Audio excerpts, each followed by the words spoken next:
Shalom Bapak Ibu, Saudara terkasih di dalam Tuhan.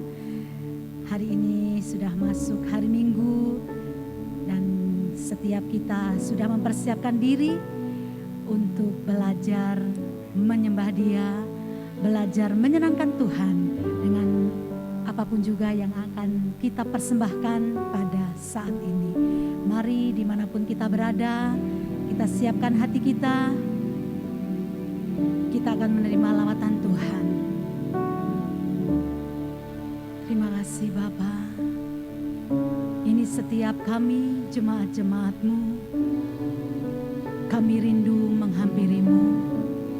Kami rindu mengalami lawatan-Mu. Kami rindu mengalami jamahan-Mu.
rindukan ya Tuhan,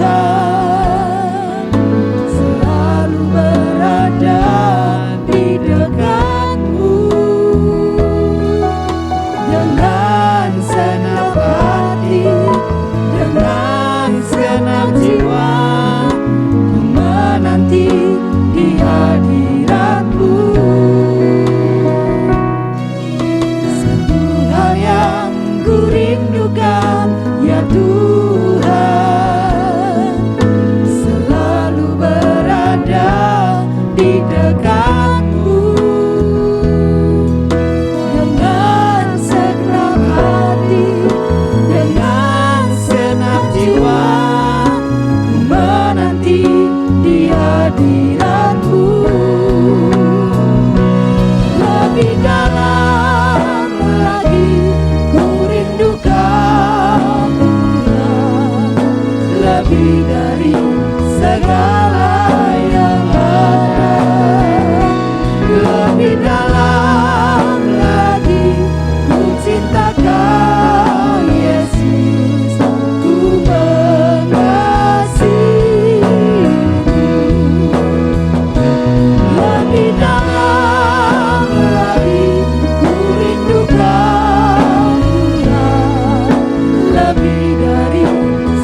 Berkata-katalah, berbicaralah kepada kami. Pakailah hamba-Mu, urapi dengan urapan-Mu yang khusus, dan biarlah firman-Mu boleh kami terima secara utuh, dan kami boleh belajar untuk menghidupinya. Terima kasih Bapa, kami mengucap syukur dan kami siap menerima firman-Mu di dalam nama Tuhan Yesus. Haleluya, amin.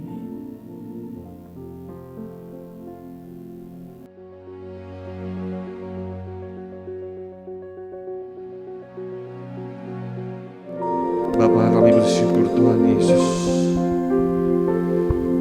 Kami tahu tujuan hidup kami Tuhan, menyenangkan hati Tuhan. Oleh karena itu Tuhan, hari ini kami membawa seluruh hidup kami ke hadirat-Mu Tuhan Yesus. Kami mau belajar untuk menyenangkan hati Tuhan. Betapa kehidupan kami sampai saat ini Tuhan penuh dengan tantangan, penuh dengan ujian, tapi kami tahu Tuhan Yesus beserta dengan kami semua. Terima kasih Tuhan Yesus, hadirlah bersama-sama dengan kami Roh Kudus. Kau urapi hamba-Mu dan setiap umat Tuhan yang menghadiri ibadah ini maupun ibadah online di rumah mereka masing-masing Tuhan. Kiranya urapan-Mu nyata atas kami semua. Buka hati kami untuk menerima kebenaran firman-Mu. Dalam nama Yesus kami berdoa, haleluya, amin. Silakan duduk. Shalom Bapak Ibu. Kyonghi, Gong Sifacae bagi yang merayakan. Bagaimana Bapak Ibu, tahun ini nggak kemana-mana bukan? Atau tetap mengadakan acara? Ya, saya hari Senin yang lalu bersama keluarga saya berangkat ke Semarang, bukan untuk merayakan Imlek, tapi hanya untuk kumpul saja bersama keluarga dari istri saya. Nah, tapi sebelumnya saya juga harus cek ini itu, dan mereka juga orang tua saya yang di Semarang cek juga supaya kami sama-sama aman, tidak saling menularkan satu dengan yang lain. Puji Tuhan, hasilnya semua negatif, non reaktif. Dan saya baru pulang kemarin malam, ya, tiba-tiba tengah malam saya ditugaskan untuk khotbah hari ini. Ya puji Tuhan Bapak Ibu Saudara ya. Nah, saya betapa bersyukur penyertaan Tuhan sampai saat ini Bapak Ibu. Jadi kalau Bapak Ibu mau kirim angpau kepada teman-teman atau saudara yang lain bisa lewat online. Karena kemarin ayah mertua saya juga ditelepon sama salah satu jemaatnya, aduh Pak maaf ya tahun ini enggak ada perayaan Imlek. Biasa kalau di Semarang tuh ada open house Bapak Ibu, jadi kita datang gitu. Tapi tahun ini enggak, semua di rumah saja. Tapi angpau bisa via online Bapak Ibu, ditransfer. Lucu juga ya. Ya zaman cashless begini Bapak Ibu, nggak apa-apa, kita harus menyesuaikan. Nah Bapak Ibu, jangan lupa hari ini hari apa? Hari Minggu, betul. Jadi Bapak Ibu beribadah ya. Tapi bagi orang dunia, mereka juga memperingati hari Valentine. Nah saya juga tiap tahun ya memberikan apalah karangan bunga pada istri saya begitu ya. Sampai kemarin saya tanya kepada salah satu anak youth, beli ini di mana sih? Jawabnya cie. Waduh, saya nanyanya beli ini di mana? Jawabnya cie. Ya udah nggak apa-apa deh. Saya pikir dia lebih tahu dari saya. Kok kalau mau beli di sini kok tempatnya terpercaya. Wah, puji Tuhan deh. Saya lagi bingung-bingung di Semarang beliin apa istri saya. Di Bogor nggak ada waktu kan? Tuhan buka jalan. Saya bisa beli sesuatu, tapi nanti diantarnya. Nah, mungkin Bapak Ibu Saudara, teman-teman semua udah menyiapkan sesuatu untuk pasangan saudara atau kerabat saudara. Yang terpenting bukan itu Bapak Ibu. Kita nggak apa-apa memperingati Valentine, tapi kita harus tahu apa arti sesungguhnya kasih itu. Jangan cuma tanggal 14 Februari aja Bapak Ibu mengasihi orang lain, tetapi setiap hari. Beberapa bulan yang lalu anak saya yang besar bertanya, "Dad, apa arti cinta itu?" Saya langsung terperanjat, umur 8 tahun nanya apa arti cinta itu. Saya harus jawab Bapak Ibu. Ingat Bapak Ibu, kalau ada pertanyaan dari anak saudara yang aneh-aneh, tetap harus dijawab dengan baik dan benar. Kalau jawabannya, aduh nggak tahu, udah kamu pikirin sendiri dah, dia akan cari itu di tempat lain, entah di temannya, entah di internet gitu. Jadi segala sesuatu yang dia tanya, kita harus jawab dengan baik. Jadi kesananya dia pasti nyaman untuk bertanya pada kita. Nah, saya mulai menjawab, cinta itu adalah sesuatu hal yang kita rasakan, tetapi kita putuskan untuk mengasihi orang lain. Nah, dia mulai memikir, oke, kemudian aku cinta sama siapa nih, Dad? Ya kamu cintanya mengasihi siapa? Daddy, betul, Mami, betul, saudara semua, oke. Karena umur 8 tahun. Walaupun kerap kali dia ditelepon juga sama beberapa temen ceweknya ya, tapi kayaknya agak cuek ini anak. Jadi saya mulai memberikan arti kasih sesungguhnya. Tuhan Yesus datang itu karena mengasihi kamu, Ki. Mengasihi semua manusia. Ingat Bapak Ibu, semua manusia tanpa terkecuali. Kenapa? Karena dia datang, dia mati di kayu salib, dia menebus dosa kita sebelum kita bertobat atau saat kita masih berdosa. Bapak Ibu, jadi kasih yang Tuhan Yesus ajarkan adalah kasih yang tanpa syarat. Nah, ini yang harus kita pelajari bersama-sama Bapak Ibu. Nah, seringkali kita salah mengartikan cinta itu.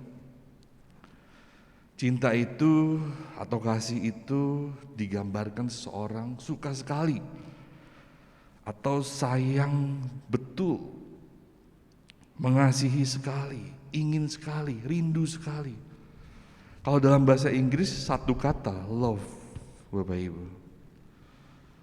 Makanya tema hari ini adalah love inside, di dalam diri kita. Nah, contohnya, I love my wife. Saya mengasihi istri saya. I love my country. Saya mencintai Indonesia. Tapi ada juga I love pizza. Saya suka sekali makan pizza. Nah, Bapak Ibu, seringkali satu kata love ini mengungkapkan banyak hal. Kemarin ada kejadian yang cukup membuat kami tertawa di dalam mobil dalam perjalanan ke Bogor. Tiba-tiba anak saya yang kecil itu minta permen Bapak Ibu. Karena kemarin kokoknya itu beli permen 1 bungkus dan dia tahu kokoknya punya banyak permen nih. Nah dia minta, nggak dikasih-kasih. Cuman satu aja nggak dikasih. Akhirnya apa yang adiknya lakukan? Dia bisa ngomong gini Bapak Ibu, Koko, aku sayang Koko. Ya elah, cuman mendapatkan satu permen. Bisa dia ngomong gitu Bapak Ibu. Saya langsung, Dek, lucu amat sih, tumben-tumben amat ngomong gitu. Cuman apa, pengen dapat permen. Koko, aku sayang Koko. Biasanya mah Kokonya Noel udah dimakiin langsung sama dia. Dedenya lebih galak dari Kokonya. Tapi kemarin untuk mendapatkan itu, dia bisa berkata seperti itu. Bapak Ibu, apa yang Alkitab katakan mengenai kasih itu? Coba kita buka dalam 1 Yohanes 4 ayat 10.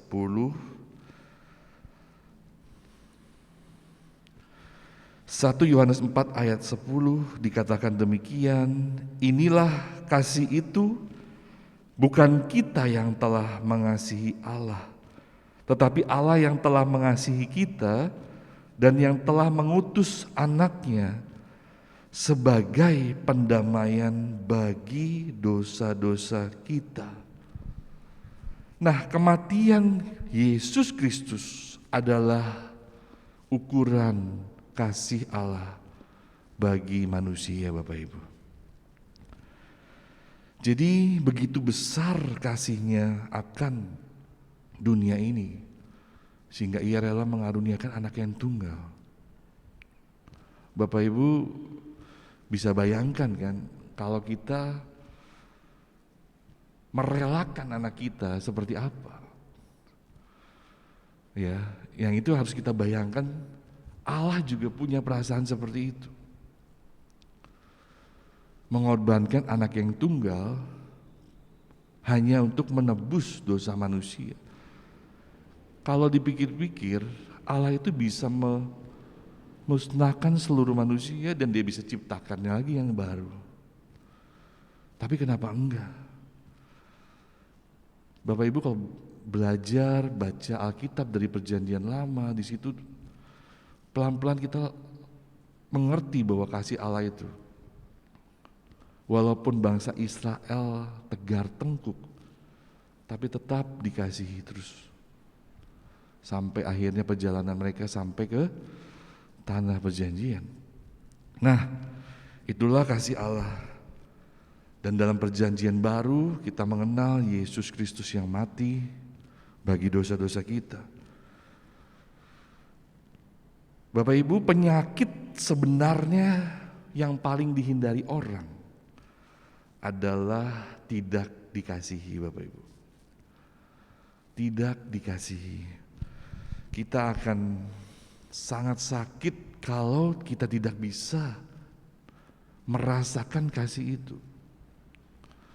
Beda seorang anak yang bisa merasakan kasih orang tuanya dibanding anak yang terus disiksa. Saya pernah mendengar cerita dari istri saya.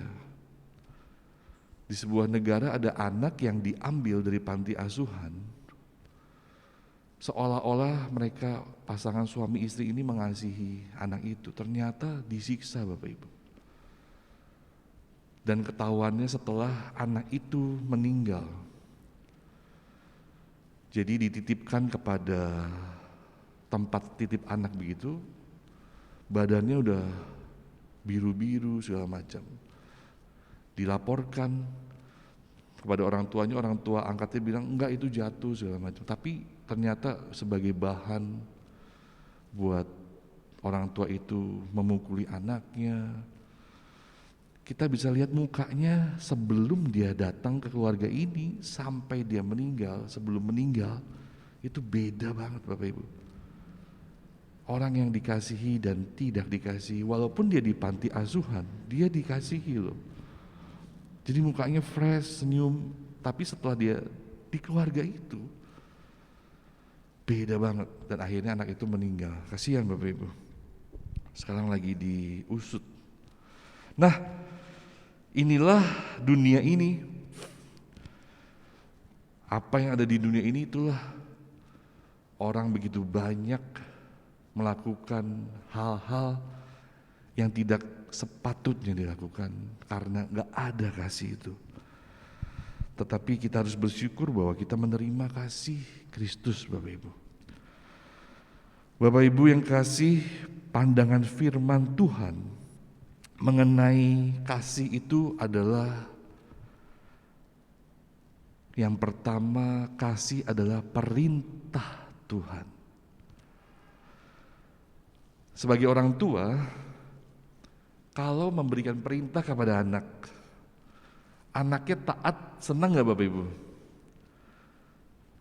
Atau anaknya melawan, lebih senang yang mana?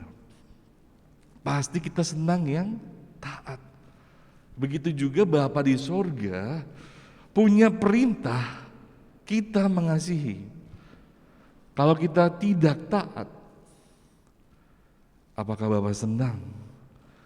Padahal setiap minggu kita nyanyinya, aku mengasihi Engkau Tuhan, aku rindu Engkau Tuhan. Tetapi kita tidak belajar mengasihi orang lain. Perintah Tuhan. Bagaimana kita menyenangkan hati Tuhan, Bapak Ibu. Kasih adalah perintah Tuhan. Banyak orang kira kasih itu adalah sekedar cuma perasaan, Bapak Ibu. Tetapi lebih dari itu, kasih itu perintah Tuhan. Jadi dapat dikendalikan. Firman-Nya mengatakan kita itu punya kontrol. Kita mau mengasihi orang atau enggak gitu. Itu di tangan kita, Bapak Ibu. Ya. Jadi dalam Yohanes 15 ayat 12 dikatakan, saya bacakan saja, inilah perintahku, yaitu supaya kamu saling mengasihi seperti aku telah mengasihi kamu. Inilah perintahku, perintah Bapa di surga, yaitu supaya kamu saling mengasihi. Nah, jadi kita kembali diingatkan Bapak Ibu, kalau kita mau taat sama perintah Tuhan, belajarlah mengasihi Tuhan. Dengan cara apa? Mengasihi orang lain juga. Ingat hukum yang utama, kasihilah Tuhan Allahmu dengan segenap jiwamu, akal budimu, dan dengan segenap hatimu. Hukum yang kedua, kasihilah sesamamu manusia. Jadi bagaimana kita mengasihi Tuhan, kita mengasihi manusia. Jadi kasih itu adalah perintah yang harus kita lakukan. Nah, bagi anak-anak Tuhan yang sudah mengalami kasih Kristus, Bapak Ibu, dia sudah menerima sungguh-sungguh. Aduh Tuhan, betapa bersyukur saya menerima Yesus yang mencintai saya selagi saya masih dalam dosa. Dia akan bisa mengasihi orang lain dengan sukacita, Bapak Ibu. Jadi kita harus bedakan sebuah perintah. Perintah itu bisa dilakukan Bapak Ibu dengan sukacita atau dengan kesal hati. Saya kalau nyuruh anak saya misalnya, Kainan, hari ini sekarang nih kamu buat tugasmu yang besok harus dikumpulkan. Tunggu sebentar, Red. Kesel dong hati saya. Nah, ulangi lagi. Yang kedua, Kainan, tugasnya selesaikan sekarang. Masih belum nih, masih didiemin. Ketiga, Kainan, sekarang ya. Nah, mamanya bilang, Daddy udah bilang 3 kali nih. Terus dia tinggalin mainannya, kesel dia. Dia lakukan itu dengan kesal. Bisa begitu. Atau satu hal lagi, oke, Dedi, saya lakukan itu sekarang. Saya sebagai orang tua senang yang mana Bapak Ibu? Pasti senang anak taat dengan sukacita. Jadi taat itu juga ada dua Bapak Ibu. Sukacita atau kesal tapi taat. Nah ini bedanya orang yang sudah menerima kasih Yesus sama yang belum. Perintah Tuhan dia lakukan, oke, gue mengasihi orang lain, tapi gue masih kesel nih sama orang itu. Beda ya. Tapi kalau kita perintah Tuhan, saya sudah ngerti kasih Yesus. Saya mengasihi orang lain dengan sukacita. Taat perintah Tuhan dengan sukacita. Nah itu yang Tuhan mau, supaya kita sendiri punya inisiatif untuk melakukan itu. Bukan dengan kesal hati. Yang kedua Bapak Ibu, kasih adalah suatu pilihan.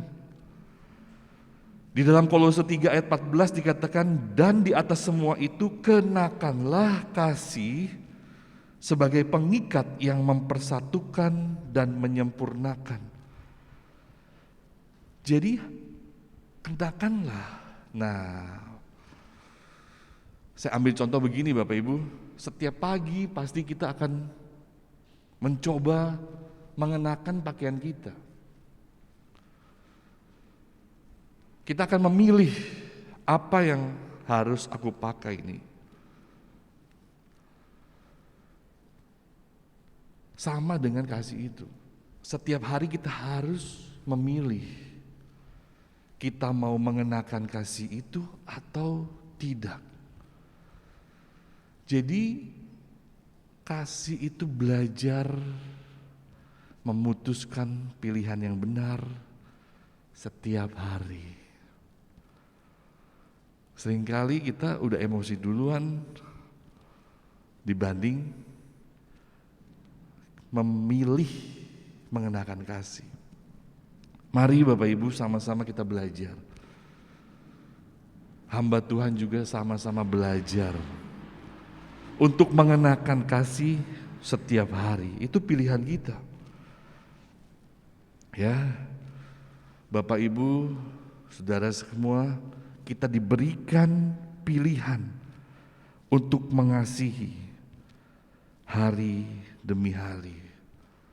Atau kita nggak mau pakai itu, kita taruh di gudang saja kasihnya. Pilihan di tangan kita semua. Yang ketiga, kasih adalah perbuatan nyata. Bukan di mulut saja. Saya ambil sebuah contoh, di sebuah negara sudah banyak anak muda tidak menikah. Yang harusnya sudah menikah.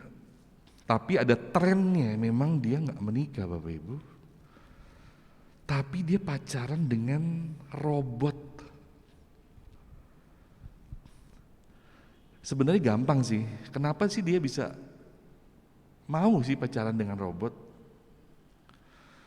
Karena robot itu selalu nurut, ya kan? Nggak bisa membantah. Coba kalau bapak-bapak atau ibu-ibu yang sudah menikah, suami atau istrimu bisa membantah nggak? Makan apa Pak? Oh hari ini makanan soto, pilihan saya misalnya. Terus istrimu bilang, kok soto-soto melulu lagi sih? Kemarin kan udah soto. Lah ngapain nanya? Kan gitu ya. Bisa bantah kan? Jadi timbul kekesalan. Coba kalau robot, hari ini makan apa Tuan? Soto. Baik, saya buatkan misalnya gitu. Selalu apa yang saudara minta dia lakukan, robot. Tapi kalau orang lain nggak bisa gitu. Lah sama robot kita bisa nggak belajar untuk mengasihi? Nggak bisa Bapak Ibu. Belajar mengasihi pada saat konflik datang, pada saat hal-hal yang tidak menyenangkan ada dalam hidup kita. Apa beda kita dengan orang dunia kalau kita hanya mengasihi orang yang mengasihi kita, Bapak Ibu? Nah, di sebuah negara ini, satu lagi coba slide-nya berikutnya. Ada yang tadi pacaran dengan robot, tapi ada juga Bapak Ibu menyediakan jasa penyewaan pacar. Jadi pacar itu susah dicari, tapi kalau kita bayar, kita bisa dapat pacar seminggu misalnya. Lumayan nggak? Bisa pacaran seminggu sama cowok-cowok ganteng. Opa. Opa tuh kalau di Indonesia kan kakek ya. Tapi kalau di sebuah negara itu bukan kakek. Opa itu siapa? Ya? Nah, tuh ganteng-ganteng nggak? Ganteng-ganteng Bapak Ibu. Nah, tapi apakah itu yang disebut kasih? Coba, ada satu hal lagi di Korea. Itu ada sebuah aplikasi namanya Oh My Oppa. Jadi Bapak Ibu kalau ke Korea bisa download aplikasi itu, nanti di negeri ginseng itu kita ditemani oleh pacar seminggu gitu. Tapi secara sehat ya, pacarnya ya dia nemenin sebagai seorang pacar kemana gitu. Tapi sementara kan, setelah seminggu ya udah jomblo lagi bro. Nah, ada lagi yang tadi itu kalau di kurs Indonesia 510.000 katanya, 40.000 won selama 2 jam saja. Bokek deh ya. Tapi kalau di Amerika sana Bapak Ibu, ada tukang peluk profesional. Bapak Ibu kalau dipeluk itu kan rasanya aduh enak ya. Nah ini tapi jarang orang meluk kita, makanya bisa sewa tukang peluk profesional. Harganya nggak tahu, tapi orang yang bekerja sebagai tukang peluk profesional dia bisa meraup 21 juta per minggu. Tapi jangan mau bekerja itu Bapak Ibu, pandemi nggak laku, ya, nggak ada yang mau dipeluk kan, nggak kenal, coba. Tapi dulu itu ada. Tapi apakah itu perbuatan nyata Bapak Ibu? Cuman sekedar, ya, duniawi yang sementara. Kita nggak merasakan betul-betul kasih itu. Di dalam 1 Yohanes 3 ayat 18, anak-anakku marilah kita mengasihi bukan dengan perkataan atau dengan lidah, tetapi dengan perbuatan dan dalam kebenaran. Nah ini yang Tuhan mau, bahwa kasih itu harus dinyatakan dalam perbuatan nyata. Gak hanya kita mikir, gak hanya di mulut saja, tetapi nyata kita lakukan Bapak Ibu. Seringkali kita sulit untuk mengasihi orang karena kita terlalu egois.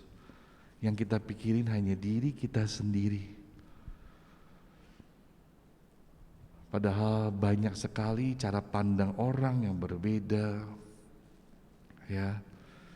Kita sama istri saja udah 2 manusia yang berbeda Bapak Ibu, 2 dunia yang berbeda. Kolose 3 ayat 13 berkata demikian, sabarlah kamu seorang terhadap yang lain dan ampunilah seorang akan yang lain. Apabila yang seorang menaruh dendam terhadap yang lain, sama seperti Tuhan telah mengampuni kamu, kamu perbuatlah demikian. Nah, ini adalah kasih yang nyata bagi kita semua. Bapak Ibu, Tuhan ingin kita menyatakan mengasihi orang lain dengan tindakan kita. Jadi ampunilah mereka. Makanya dalam ibadah gereja ada komsel, ada persekutuan, itu kita dilatih untuk bersama-sama Bapak Ibu ketemu dengan orang lain. Kita mengerti orang lain menerima kita diterima orang lain, sama-sama. Tapi banyak hal juga yang tidak enak di hati karena omongan orang. Nah, itu kita belajar mengaplikasikan firman Tuhan. Kalau enggak, di mana lagi kita belajar Bapak Ibu? Apalagi zaman pandemi gini kita nggak bisa ketemu orang-orang. Zoom, online. Kapan kita mau belajar mengasihi orang lain? Nah, itu Bapak Ibu. Tetapi kepada kamu yang mendengarkan aku, Yesus maksudnya, aku berkata, kasihilah musuhmu, berbuatlah baik kepada orang yang membenci kamu, mintalah berkat bagi orang yang mengutuk kamu, berdoalah bagi orang yang mencaci kamu. Dari ayat Lukas 6 ayat 27 sampai 28 ini kita belajar suatu hal, berbuat baik kepada orang yang membenci kamu. Kemudian kita minta berkat bagi orang yang mengutuk kamu. Berdoalah bagi orang yang mencaci kamu. Halo, bisa belajar begini Bapak Ibu? Aduh, berat. Ngeselin banget mukanya aja lihatnya gitu ya. Nah, kita udah belajar Bapak Ibu, kasih ini perintah Tuhan. Harus ditaati dan lakukan ini dengan sukacita. Lihat hidup kita berubah Bapak Ibu. Jangan mikirin hati yang sakit terus. Fokusnya kasih Kristus. Itu aja. Fokusnya kasih Kristus. Maka kita bisa dengan legowo. Kita bisa dengan sukacita belajar berdoa bagi orang yang mencaci kamu. Kita belajar meminta berkat bagi orang yang mengutuk kamu. Baru berbuat baik kepada orang yang membenci kamu. Perbuatan nyata Bapak Ibu. Mulailah mengasihi Tuhan dengan mengasihi sesama kita. Inilah perbedaan anak Tuhan dengan anak bukan anak Tuhan gitu. Ya. Oke, selanjutnya poin berikutnya adalah kasih sebagai tanda hidup baru. Bapak Ibu yang dikasihi Tuhan, kalau kita sudah hidup baru, maka kita adalah orang-orang yang saling mengasihi. Saya ambil sebuah kalimat dari keluarga kreatif. Mereka yang masih banyak sakit hati sering melukai orang lain tanpa menyadarinya. Kadang konflik dan membuat orang lain susah menjadi obat memuaskan perasaannya yang masih banyak luka. Bapak Ibu, kalau kita masih banyak luka, belum kita buang, kita akan masih sering menyakiti orang lain. Dalam tindakan kita, dalam perkataan kita. Makanya pertama-tama alami kasih Kristus. Kita tahu betapa Yesus sudah mati buat kita. Sehingga nanti kalau kita dipanggil pulang, betul-betul pulang ke rumah Bapa, nggak nyasar Bapak Ibu. Ingat kan kalau dalam ibadah perkabungan dipanggil pulang, anak Tuhan dipanggil pulang, benar-benar anak Tuhan itu yang taat kepada Tuhan. Nah, jadi dalam 1 Yohanes 3 ayat 14 kita tahu bahwa kita sudah berpindah dari dalam maut ke dalam hidup, yaitu karena kita mengasihi saudara kita. Barang siapa tidak mengasihi, ia tetap di dalam maut. Bapak Ibu, ini firman luar biasa kerasnya. Baca di dalam 1 Yohanes 3 ayat 14. Nanti boleh diingat-ingat bahwa ini adalah kasih sebagai tanda hidup baru. Saya ulangi, kita tahu bahwa kita sudah berpindah dari dalam maut ke dalam hidup, yaitu karena kita mengasihi saudara kita. Barang siapa tidak mengasihi, ia tetap di dalam maut. Belajar Bapak Ibu, lepaskan semuanya dan mulailah mengasihi orang yang menyakiti kita. Berdoa bagi mereka, minta berkat dan berbuat baik. Nah, itu poin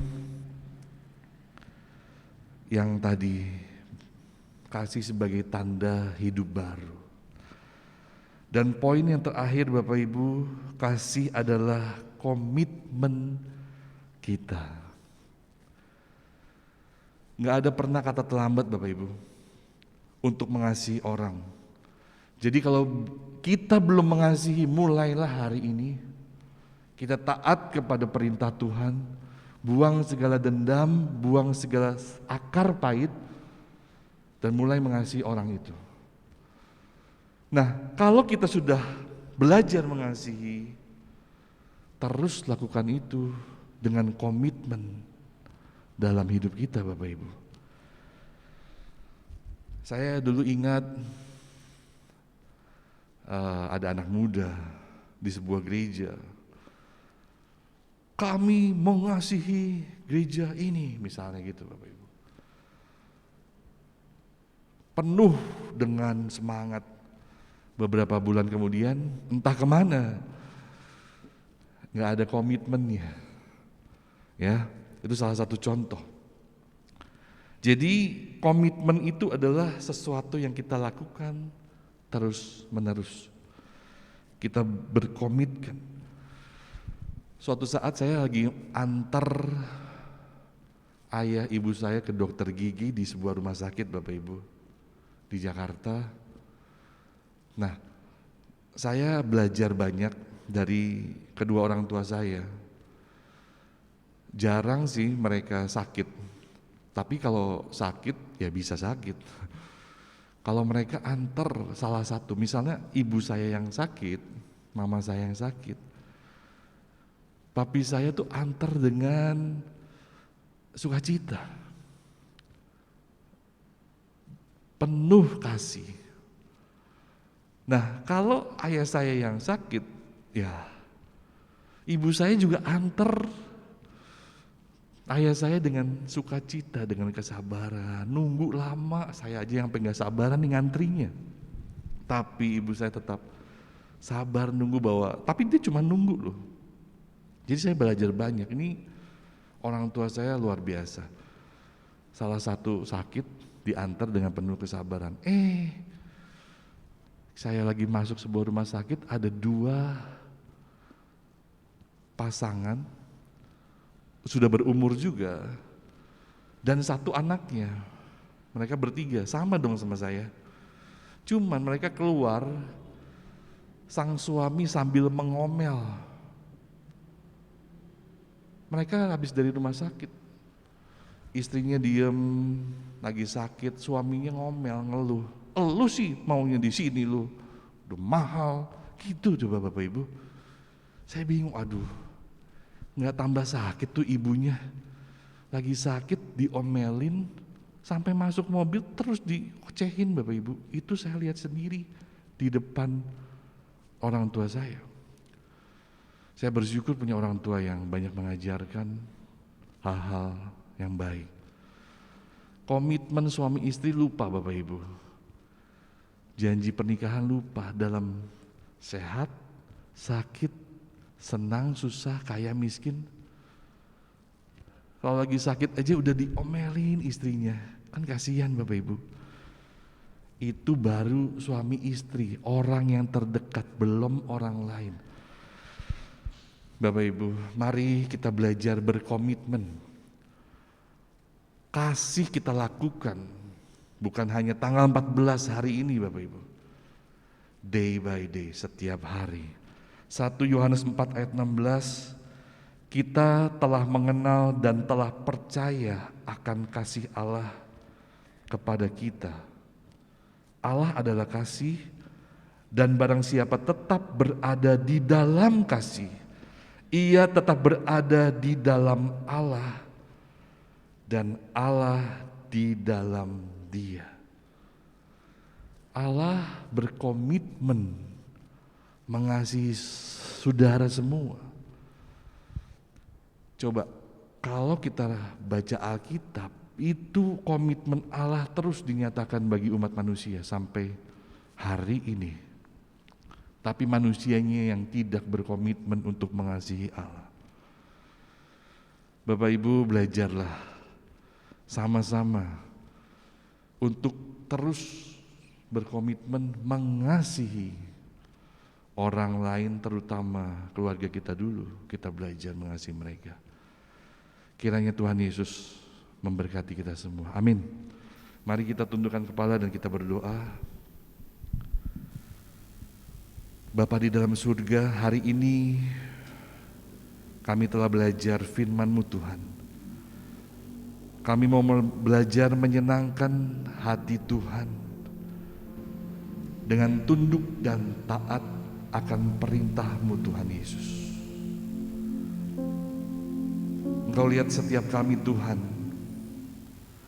tidak pernah ada kata terlambat untuk kami memulai mengasihi Tuhan dan mengasihi sesama kami. Bapa di dalam surga, pimpin hidup kami, sertai kami Tuhan, mampukan kami untuk kami melakukan firman Tuhan di dalam kehidupan kami, khususnya mengasihi Tuhan dan mengasihi sesama kami. Berkati hidup kami ya Bapa. Jadikan kami orang-orang yang berkenan di hadapan Tuhan. Kami percaya Tuhan Yesus, pada saat kami belajar mengasihi Tuhan, kami belajar melepaskan semua emosi, semua akar pahit yang ada di dalam hati kami Tuhan Yesus. Kami percaya kuasa dan kasih Yesus dinyatakan dalam nama Yesus. Setiap hati yang keras, Engkau berikan hati yang baru untuk kami boleh mengasihi orang lain. Dan kami akan melihat kuasa-Mu, kasih-Mu di dalam kehidupan kami Tuhan. Terima kasih Bapa. Biarlah Engkau memberkati setiap anak-anak-Mu yang sudah mendengarkan firman ini, jemaat GBI Elohim, GBI Eklesia maupun GBI Eliakim dimanapun mereka berada. Tuhan berkati. Dalam nama Yesus kami sudah berdoa dan kami mengucap syukur. Haleluya. Amin. Terima kasih Tuhan Yesus. Berkati setiap kami yang telah memberikan persembahan sebagai tanda kasih kami kepada Tuhan. Kiranya Engkau yang memberkati setiap tangan-tangan yang memberi Tuhan. Kami bersyukur Tuhan, hari ini Tuhan ada bersama-sama dengan kami. Kau berkati setiap para pelayan Tuhan yang sudah ambil bagian Tuhan Yesus. Kau berkati mereka, Kau pakai mereka menjadi alat-Mu yang kudus dan yang berkenan. Tuhan juga memberkati setiap umat-Mu yang telah hadir beribadah di tempat ini maupun yang ibadah online. Tuhan memberkati kami semua Bapa. Kami juga berdoa bagi jemaat-Mu yang saat ini dalam kondisi sakit Tuhan Yesus. Kami percaya kasih-Mu dinyatakan bagi mereka, kuasa-Mu dinyatakan bagi mereka, sehingga mereka yang sakit dalam nama Yesus, Tuhan sembuhkan. Bilur-bilur Yesus menyembuhkan mereka Tuhan. Terima kasih Bapa. Kami teringat juga Bapa dan Ibu Gembala kami. Kami berdoa untuk mereka Tuhan, dimanapun mereka berada. Biarlah hikmat daripada Tuhan menyertai mereka, kesehatan menyertai mereka, dan mereka boleh menjadi berkat dimanapun mereka melayani Tuhan. Kami juga berdoa untuk seluruh jemaat-Mu, GBI Elohim Bogor, GBI El Yakin Bandung, dan juga GBI Eklesia Kerawang.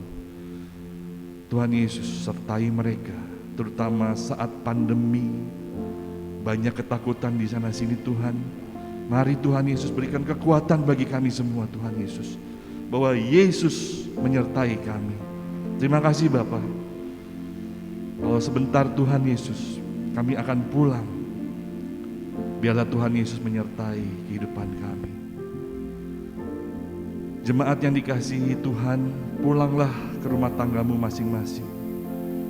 Kasih Allah Bapa di dalam Yesus Kristus dan persekutuan Roh Kudus menyertai saudara semua dari saat ini sampai Maranatha Tuhan Yesus datang kembali. Sama-sama kita katakan, Amin. Bagi